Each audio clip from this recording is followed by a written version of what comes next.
Hi, how you doing? How you be? Talk to the AB, and boy, do I have a show for you.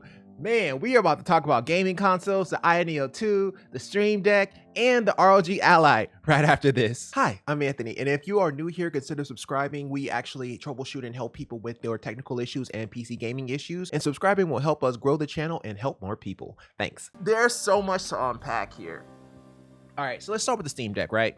So the Steam Deck has been pretty sweet, right? So you have several different options here for, I think it's, you just press here. Okay, yeah. So Steam Deck gives you a lot of different options. Everything is run from kind of like a Linux operating system. And of course you have the Steam OS.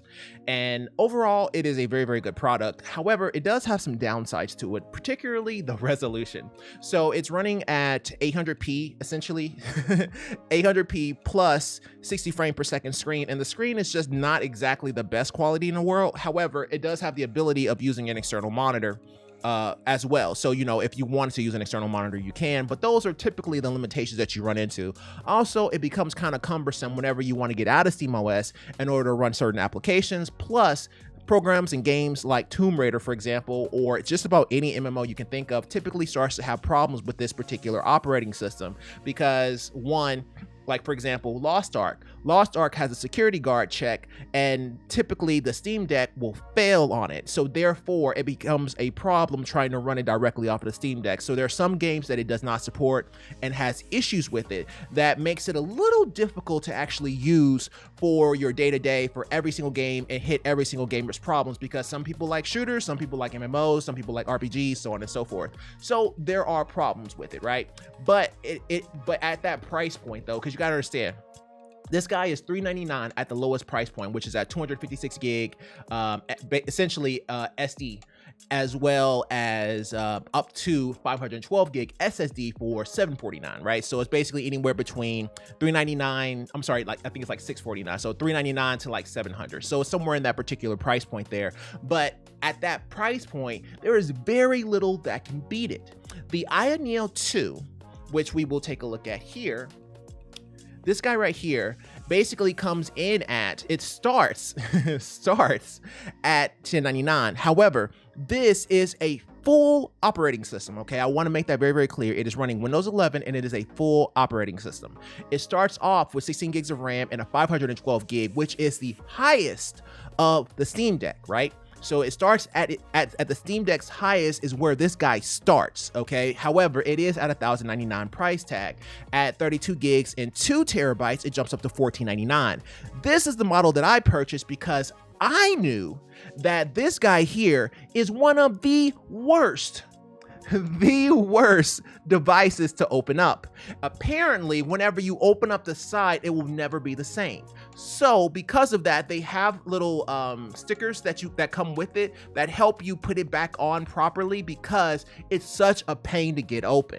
So I knew that going in, so I was like, okay, if I know that going in, then there's no way 512 gig or even 1 terabyte would be enough. If I wanted to use it for a full-blown computer, I'm going to at least need 2 terabytes, because I don't like having dongles for anything. Because having dongles and trying to hook everything up, especially like if you're doing something or if you're on an airplane, can be very, very cumbersome. If all of your games are sitting on a dongle and you have to hook that up in your backpack just to get your games to play, it becomes a nightmare. So I wanted to go ahead and go with the 2 terabyte, because if you think, Hogwarts Legacy, we troubleshoot that game when that came out. That guy is 100 gigs. If you look at Lost Ark, that's 100 gigs. Genshin Impact, that's 100 gigs. What else? Destiny 2, that's 100 gigs. All of these games are actually somewhere around 100 gigs or a little bit less, but somewhere in that area between 50 and 100 gigs. And you're gonna burn through 512 like nothing. I see people burn through the PS5, which is 1 terabyte, like it's butter. So you're just gonna run into that. And so I was like, okay, well, let me go ahead and go with that. And so I ordered it, and this is back in the beginning of, or sorry, the end of February. I was getting it for my birthday, which was on March 17th, right? I was like, let me just do this for myself. And I was gonna go with this for my gaming device whenever I traveled. However, what ended up happening is April Fool's ROG Ally launch, which is this guy right here.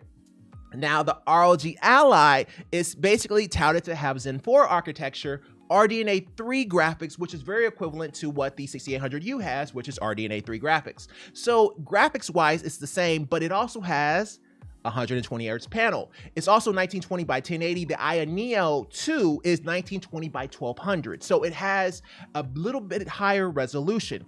That resolution is a big freaking deal. It looks gorgeous compared to the Steam Deck. It makes the Steam Deck look like a tree. Like I'm serious. It's really, really, really good. And so now you have this situation where I just got this guy in. There is no returning. There's no going back, right? And now you have the ROG Ally that just getting ready to launch here, and sometime this year or next year or whenever they decide to launch it, that's supposed to tout a 120 hertz screen. Now, you wonder, even if you had a 120 hertz screen, is there a single game that you can play that can actually utilize all 120 hertz at 1080p? No. Not at all. No. Not any way that you would like it. I'll put it that way. Now, you may be able to get 120 hertz to show at low or low to medium, something like that. But okay, let's look at the Ayaneo 2, right? That has the 6800U. I was just trying to play Overwatch, which is this guy right here. And I was trying to play Overwatch on this guy. And essentially what ended up happening was Overwatch is somewhere around 60 FPS at medium settings with this guy. However, if you hook up an external monitor that's capable of going past 60 hertz, like 120 or 240 hertz, you notice that it falls somewhere around 80, well, I would say 70 to 90 FPS at medium settings, okay? Now, that is with 22 watts. So that's basically using the GPU to its utmost ability and basically essentially giving it as much power as it possibly can. Now, the ROG Ally is also going to be somewhere in that wattage area, somewhere between the 15 to 30 watt TDP. So it's going to be somewhere in that area, similar to the Ayaneo 2. So now you have a situation where it's like, okay, well, even if I had that extra screen, would I actually use it?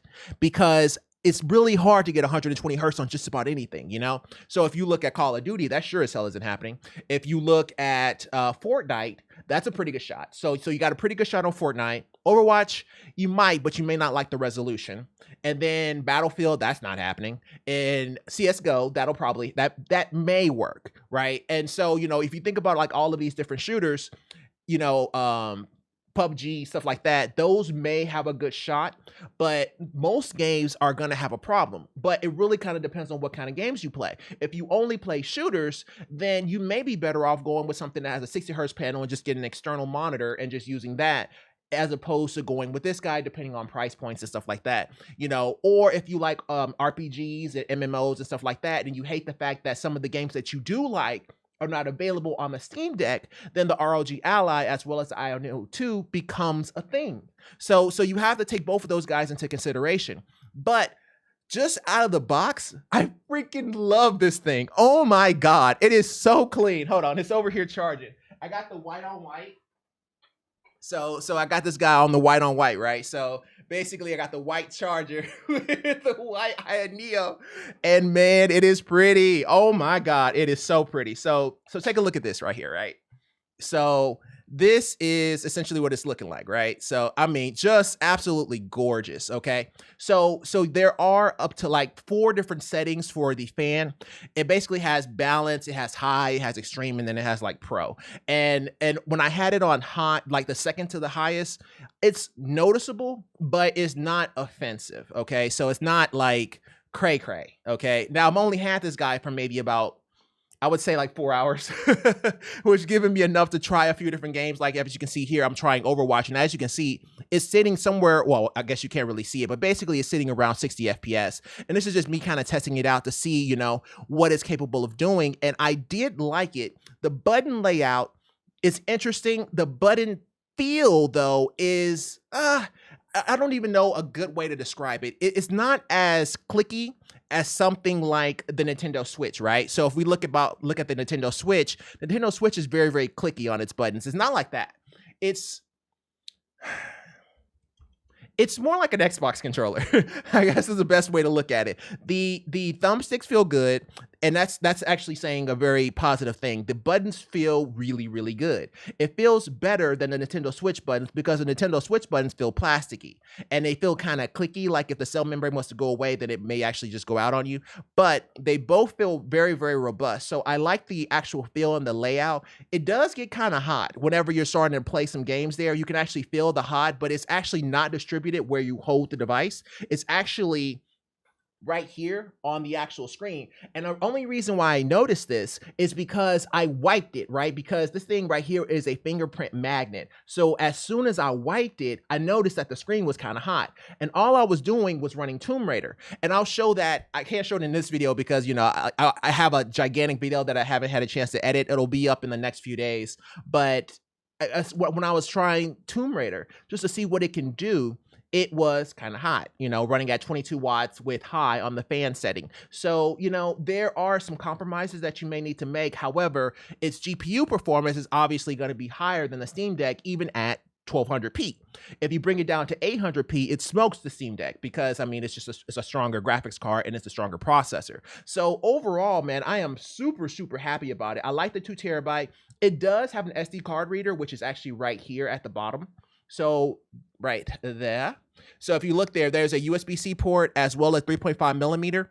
And then you have that SD card reader. Now, I did notice that I was able to hook this up to an external monitor with the USB-C, just like a straight USB-C to USB-C cable. And it was trying to drain the battery of the Ayaneo. So you have to be very careful about that, depending on which monitor you hook it up to. As far as an external monitor, it'll ask you sometimes if you want it to use the Ayaneo's battery, which is a no-no. You don't want to do that, right? So because if so, you'll just straight up drain it and you'll, you know, decrease the lifespan of your battery. So you got to be very careful about that.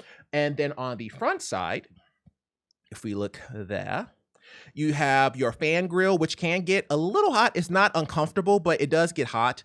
Then you have 2 USB-C ports as well as the volume, and that is a fingerprint reader.